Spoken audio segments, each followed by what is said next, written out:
Hey guys, welcome to my channel the Lemon Monkey. आज की video होने वाली है 2014 में आई एक आउटस्टैंडिंग मूवी फ्यूरी पर, जिसके डायरेक्टर हैं डेविड आयर और मेन लीड एक्टर्स हैं ब्रैड पिट, जॉन बर्थनेल, शिया लिबॉफ, लोगन लर्नमैन और माइकल पेना।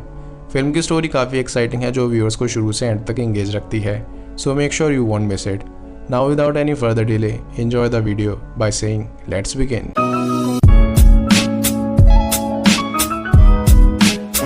कहानी शुरू होती है वर्ल्ड वॉर 2 के एक बैटलफील्ड से, जहां नाजी आर्मी का एक जनरल तबाह हुई फील्ड का मुआयना करने आता है, मगर पलक झपकते ही उसे यूएस आर्मी का एक सोल्जर जिसका नाम डॉन है, वो अपने वॉर टैंक फ्यूरी से निकलकर उस जनरल को मार देता है। और उसके टैंक में वापस आने पर हम उसके चारों और साथियों से मिल पाते हैं, जो कि होते हैं गॉर्डो, बाइबल, ग्रेडी और रेड, जो कि इस लड़ाई के दौरान मारा जा चुका है, जिससे सभी लोग बहुत उदास थे। और इसी निराशा के कारण उन सभी के बीच थोड़ी बहस हो जाती है और डॉन भी कहीं ना कहीं रेड की मौत का जिम्मेदार खुद को मान रहा होता है, क्योंकि इतने लंबे वक्त से उसने अपने इन सभी साथियों को बिना किसी खरोच के सलामत रखा था। मगर बाइबल, जो कि बहुत धार्मिक है, वो उसे समझाता है कि इसमें उसकी कोई गलती नहीं, क्योंकि रेड की मौत ऐसे ही होना लिखी थी। और इस बात पे गौर से ध्यान देने के बाद ये लोग अपने कैंप पहुंचते हैं, जहाँ पे वॉर की वजह से कई ह्यूमन लॉसेस की झलक को हम देख पाते हैं, जो कि काफ़ी दर्दनाक था। अब टैंक में एक साथी की कमी होने की वजह से डॉन के जनरल टैंक में 5वें आदमी यानी असिस्टेंट ड्राइवर की जिम्मेदारी को पूरी करने के लिए एक बहुत ही यंग सोल्जर को भेजते हैं, जिसका नाम नॉर्मन है। डॉन उसे पहली झलक में ही देखकर समझ जाता है कि नॉर्मन इस लड़ाई के लिए सही नहीं रहेगा, क्योंकि वो एक नौसिखिया टाइपिस्ट है जिसे फौज ज्वाइन करे सिर्फ 8 हफ्ते ही हुए हैं और शायद वो उस लड़ाई में ज़्यादा लंबे समय तक जिंदा भी नहीं बच पाएगा। मगर ऑर्डर्स के चलते डॉन मजबूर था और ना चाहते भी वो उसे एक्सेप्ट कर लेता है और उसे अपने टैंक फ्यूरी पर रेड की मौत से हुई गंदगी को साफ करने के लिए भेज देता है। तो वहीं फ्यूरी के पास पहुंचते ही बाकी मेंबर्स के ये जानते कि नॉर्मल रेड की जगह लेगा, उसे काइंड ऑफ बुली करने लगते हैं, जिसके बाद वो उसे सफाई के लिए भेज देते हैं। और टैंक को पहली बार अंदर से इतने एम्यूनिशन के साथ और रेड के ब्लड को देखकर नॉर्मन काफ़ी घबरा जाता है। तभी उसकी घबराहट को लेवल अप करते हुए रेड के चेहरे की स्किन और इतने लोगों की लाशें उसे इतना डरा देती हैं, जिससे वो थोड़ी देर के लिए ट्रॉमेटाइज हो जाता है और चिंता भरी नजरों से डॉन नॉर्मन की इस हालत को गौर से देख रहा होता है। तब डॉन उसे थोड़ी हिम्मत देते हुए समझाता है कि अगर उसे जिंदा रहना है तो उसे नाजी आर्मी से जुड़े हर इंसान को मारना होगा। इसके बाद ऑर्डर्स मिलने पर ये सब 5 टैंकों की प्लेटून के साथ जर्मनी के अगले टाउन में नाजिस को हराने के लिए निकल जाते हैं। और डॉन नॉर्मन को जिम्मेदारी देता है रास्ते में पड़ने वाली सभी झाड़ियों पर नजर रखने की, क्योंकि नाजिस ऐसे छुपकर हमला करना भली बात जानते हैं। और आगे ऐसा होता भी है, जहां नॉर्मल झाड़ियों में एक कम उम्र के नाजी सोल्जर को देख पाता है, मगर दरिया दिली के चलते इस सोच में कि एक छोटा सिपाही जिसकी उम्र महज 15-16 साल होगी, वो उन्हें क्या ही नुकसान पहुंचाएगा, नॉर्मन उसे इग्नोर कर देता है। मगर पलक झपकते ही वो छोटा नाजी सोल्जर आगे चल रहे टैंक पर हमला करके उसे तबाह कर देता है और रिएक्शन में डॉन नॉर्मन की जिम्मेदारी खुद पर लेते हुए उन सभी नाजिस को मार देता है, जिसका उसे भी बहुत दुख होता है। तो वहीं अपनी गलती के चलते अटैक हुए टैंक में से जलते हुए सिपाही को खुद को शूट करते देख नॉर्मन काफ़ी डर जाता है और तभी उसकी गलती को रियलाइज़ कराते हुए डॉन नॉर्मन पे भड़क पड़ता है और उसे चेतावनी देता है ऐसी गलती दोबारा ना करने की। अब इसके बाद बची हुई 4 टैंकों की प्लेटून को लीड करते हुए डॉन तय हुई वॉरफील्ड पर पहुंचता है, जहां का ऑफिसर उसे बताता है कि उसके सोल्जरों का एक ग्रुप बैटलफील्ड पर बहुत बुरी तरह से फंस चुका है, क्योंकि नाजिस के पास हाई लेवल एंटी टैंक्स होने की वजह से इन सबको उनका सामना करने में परेशानी हो रही है, जिसके चलते वो ऑफिसर डॉन से नाजिस टैंक्स को डिस्ट्रॉय करने के लिए उसकी मदद मांगता है, जिसको हैंडल करने के लिए डॉन पूरी तरह से कॉन्फिडेंट था, जिसके चलते वो प्लेटून के साथ बैटलफील्ड में पहुंच जाता है, जहां फंसे हुए अमेरिकन सोल्जर्स टैंकों का सहारा लेकर लड़ने के लिए मूवमेंट कर पाते हैं। तभी जर्मन्स के हमले का जवाब देते हुए सभी यूएस सोल्जर्स डॉन के नेतृत्व में ग्राउंड जर्मन सोल्जर्स पर भारी पड़ने लगते हैं। तो तभी बाजी पलटते हुए जर्मनी के एंटी टैंक्स यूएस आर्मी के टैंक्स पर भारी पड़ने लगते हैं। मगर अपनी समझदारी और बहादुरी के चलते लड़ाई के सबसे बड़े चैलेंज को टारगेट करते हुए डॉन जर्मनी के एंटी टैंकों को डिस्ट्रॉय कर देता है। तो वहीं गॉर्डन नॉर्मन को ग्राउंड सोल्जरों को शूट करने के लिए कहता है, मगर नॉर्मन के हाथ इतनी हिम्मत नहीं जुटा पाते, जिसके चलते इनका टैंक नाजी के हाथों से डिस्ट्रॉय हो ही जाता अगर सही वक्त पर बाइबल उस नाजी सोल्जर को शूट ना करता। अब यूएस आर्मी ने उस पूरी फील्ड की वॉर को जीत लिया था, मगर नॉर्मन इतने सारे लोगों को अपने सामने मरते देख और बाकी साथियों का उसे दुश्मनों को मारने के लिए कहना उसकी हिम्मत तोड़ देता है, जिसको ध्यान में रखते हुए डॉन उसकी हिम्मत को जगाने के लिए पकड़े गए एक जर्मन फौजी को नॉर्मन के हाथों से जोर जबरदस्ती मरवा देता है, क्योंकि डॉन जानता है कि नॉर्मन का ये रवैया उसकी खुद की और साथ ही में उसके साथी, जिन्हें डॉन इतने लंबे वक्त से बचाता आ रहा है, उनकी मौत का कारण बन सकता है। मगर अब पहली बार अपने हाथों से किसी इंसान की जान लेने से नॉर्मन पूरी तरह से टूट जाता है। तो वहीं दूसरी ओर डॉन, जो कि हमें काफ़ी कठोर दिल का लगता है, वो अकेले में जाकर रोने लगता है, क्योंकि उसके अंदर भी एक वो इंसान है जिसे नॉर्मन की ही तरह किसी और की जान लेना बिल्कुल पसंद नहीं है। मगर वो जानता है कि अगर उसने इन गलत लोगों को नहीं मारा तो यही लोग आगे चलकर और बहुत से मासूमों को मार देंगे, जिसके चलते बिना अपने इमोशन दिखाए उसे अपना ये फ़र्ज़ निभाना होगा। अब नॉर्मन को उदास बैठा देख बाकी मेंबर्स उसे समझाते हैं कि डॉन का तरीका भले ही उसे गलत लगे, मगर वो अपनी जिम्मेदारियों का पक्का है, क्योंकि अभी तक कोई भी और ग्रुप नहीं है जो इतने लंबे समय तक इस जंग में जिंदा टिका हो, जो कि पॉसिबल हुआ है सिर्फ डॉन की वजह से। और ये लोग बिना उसके किसी और के साथ लड़ने की तो सोचेंगे भी नहीं। तभी थोड़ी नरम दिली दिखाते हुए डॉन नॉर्मन को इतने लंबे समय से बिना कुछ खाए देख उसे कुछ खाने के लिए कहता है, जिसके बाद ये लोग अगले टाउन की ओर चल पड़ते हैं, जहाँ पहुँचते ही नाजी सेना बिना रुके इन पे हमला कर देती है, जिसका मुंह तोड़ जवाब देते हुए नॉर्मन भी पहली बार अपनी मर्जी से दुश्मनों को गोलियों से भून देता है, क्योंकि अब उसे डॉन और बाकी साथियों की बात साफ साफ समझ आ गई थी। तो वहीं इस बहादुरी के लिए डॉन और उसके सभी साथी उसकी हिम्मत अफजाई करते हुए उसे अप्रिशिएट करते हैं। और अब यूएस आर्मी इस टाउन को भी नाजी जर्मनों से मुक्त कर देती है। और थकान को ध्यान में रखते हुए कमांडर पूरी प्लेटून को आज रात इसी टाउन में रुककर आराम करने का ऑर्डर देता है,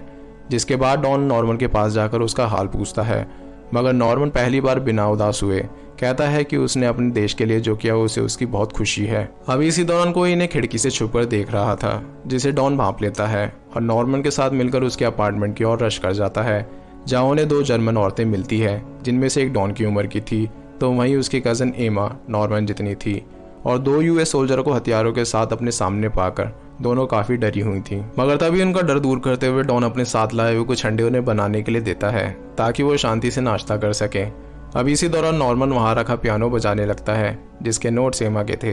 जिन्हें सुनकर वो काफी रिलीफ फील करती है और उसकी धुन पर गाने लगती है, क्योंकि वो अब तक जान चुकी थी कि नॉर्मन और डॉन खतरा नहीं है। जिसके कुछ ही देर बाद डॉन नॉर्मन और एमा को कुछ प्राइवेसी स्पेंड करने भेज देता है, और वापसी के वक्त ही दोनों के बीच एक कनेक्शन नजर आता है। तो साथ ही में मुंह हाथ धोया बैठा डॉन अपना नाश्ता एंजॉय करने ही वाला था, मगर तभी उसके तीनों साथी भी उधर पहुंच जाते हैं और उन्हें बिना इनवाइट के खुद राजाओं की तरह नाश्ता करने के गुस्से की वजह से वो लोग नॉर्मन और एमा को बहुत ज़्यादा बुली करने लगते हैं। और डॉन की काफ़ी रिक्वेस्ट करने पर भी वो लोग अपनी हरकतों से बाज नहीं आते, जिससे गुस्सा होकर डॉन उन सभी पर भड़क पड़ता है, जिससे सब शांत हो जाते हैं। और तभी एक सोल्जर डॉन को बताने आता है कि कमांडर ने उसको एक नया मिशन दिया है। और नॉर्मन को वहां से जाते देख एमा रोते हुए उससे कहती है कि वो उससे जल्दी मिलने आए, पर उनकी लव स्टोरी का विलन गॉडी उनके मिलाप के बीच ही नॉर्मन को खींचकर ले जाता है, ये कहते हुए कि वो जंग में आया है या दूल्हा बनने। अब आगे डॉन का कमांडर उसको मिशन बताता है, जिसमें उसे अपने प्लेटून के साथ कुछ किलोमीटर दूर एक चेक पॉइंट को सिक्योर करना होगा, क्योंकि नाजियों का एक बीड़ा बर्लिन की ओर बढ़ रहा है,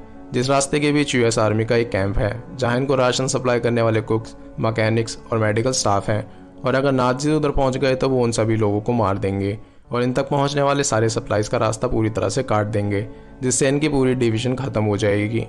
डॉन उससे नाजी बटालियन और हथियारों की तादाद पूछता है, मगर बदकिस्मती से कमांडर को इतनी ही खबर मिली थी। लेकिन डॉन इतनी जानकारी के साथ भी इस मिशन के लिए तैयार हो जाता है और अपनी प्लेटून के साथ निकल ही रहा होता है, मगर तभी अचानक से नाजी एयरफोर्स इस टाउन पे कई बॉम्ब्स गिरा देती है, जिस ब्लास्ट में यूएस आर्मी के कुछ सोल्जरों के साथ साथ टाउन के लोकल जर्मन्स, जिनका इस वॉर से कोई लेना देना नहीं था, वो लोग भी इस हादसे का शिकार हो जाते हैं, जिसमें एमा और उसकी बहन भी शामिल थी।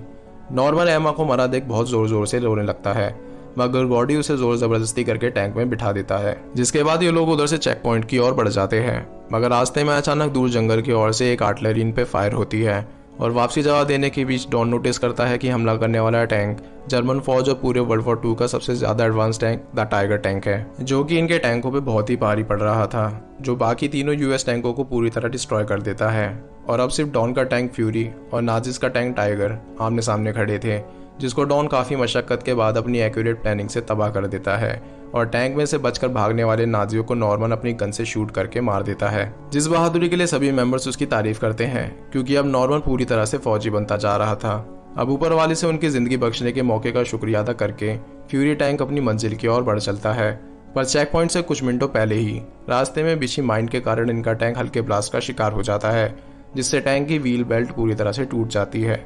डॉन गॉर्डो को उसकी बेल्ट जल्द से जल्द ठीक करने के लिए कहता है। तब तक डॉन नॉर्मन को पैरा देने के लिए सामने वाली पहाड़ी पर भेज देता है, ताकि किसी भी होने वाले खतरे की चेतावनी नॉर्मन इन्हें दे सके। और होता भी ऐसा ही है कि पैरा देने के दौरान नॉर्मन नाजी सेना के 300 SS बटालियन जवानों को उनकी ओर बढ़ता देखता है, और नॉर्मन घबराया और तुरंत ये खबर जाकर डॉन को देता है, जिसे सुनते ही सब लोग वहाँ से निकल भागने का फैसला करते हैं, क्योंकि उन्हें मालूम है कि वो लोग इतने हथियारों से लैस नाजिस का सामना अकेले नहीं कर पाएंगे। वो भी तब जब इनका जीतने का इकलौता स्रोत उनका टैंक फ्यूरी आगे बढ़ नहीं सकता। मगर डॉन इस लड़ाई से पीठ दिखाकर भागना नहीं चाहता था। वो बाकी सभी मेंबरों को उधर से अपनी जान बचाकर जाने के लिए कहता है और वो खुद फ्यूरी पर चढ़कर अकेला ही नाजिस से लड़ने की तैयारी करने लगता है, जिसे देखकर बाकी सभी उसे समझदारी दिखाकर उधर से चलने के लिए समझाते हैं। मगर डॉन अपनी बात पर अमल था, क्योंकि जिस फ्यूरी टैंक ने उसे इतने लंबे समय तक जिंदा रखा था, अब वो अपने आखिरी पल भी बहादुरी के साथ उसी में दम तोड़कर बिताएगा, क्योंकि फ्यूरी डॉन के लिए उसका घर है। नॉर्मन डॉन का ये जज्बा देखकर डिसाइड करता है कि वो उसे इस जंग में अकेला ना छोड़कर आखिरी दम तक उसका साथ देगा,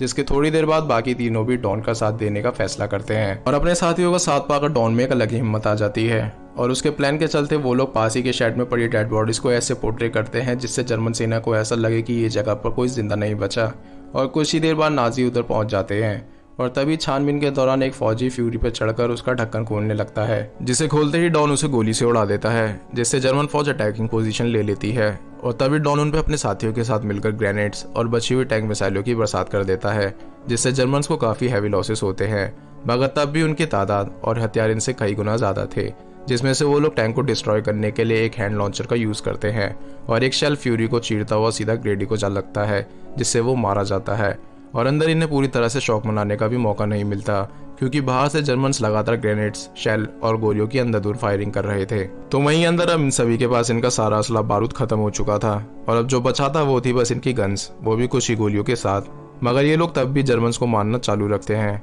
जिस बीच कुछ गोली गॉर्डो को लग जाती है, जिसका फायदा उठाकर नाजिस एक ग्रेनेड फ्यूरी में फेंक देते हैं और बाकी सबकी जान बचाने के लिए गॉर्डो उस ग्रेनेड को अपने से दबाकर मारा जाता है।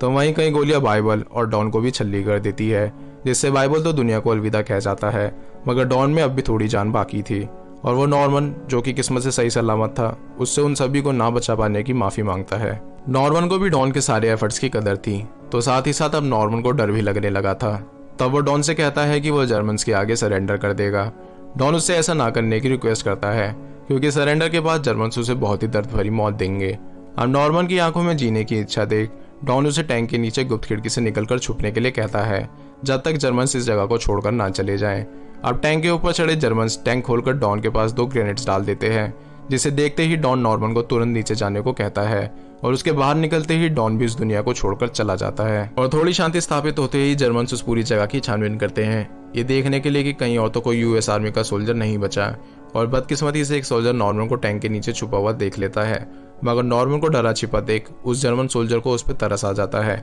और वो किसी को उसके उधर ना होने की खबर देकर उधर से चला जाता है, जिसकी अगली सुबह यूएस आर्मी अपने सोल्जरों की तलाश में उस जगह पर पहुंच जाती है, जिसके बाद नॉर्मन उधर से रेस्क्यू कर लिया जाता है। और फ्यूरी टैंक के इस आखिरी सफर के साथ ये फिल्म यहीं एंड हो जाती है। ऑल्दो ये कहानी फिक्शनल है, जो कि वर्ल्ड वॉर 2 के दौरान ऐसे ही कई किस्सों से इंस्पायर होकर बनी है। तो एंजॉय करिए इस वॉर जर्नी को। Till then be happy and stay cinematic.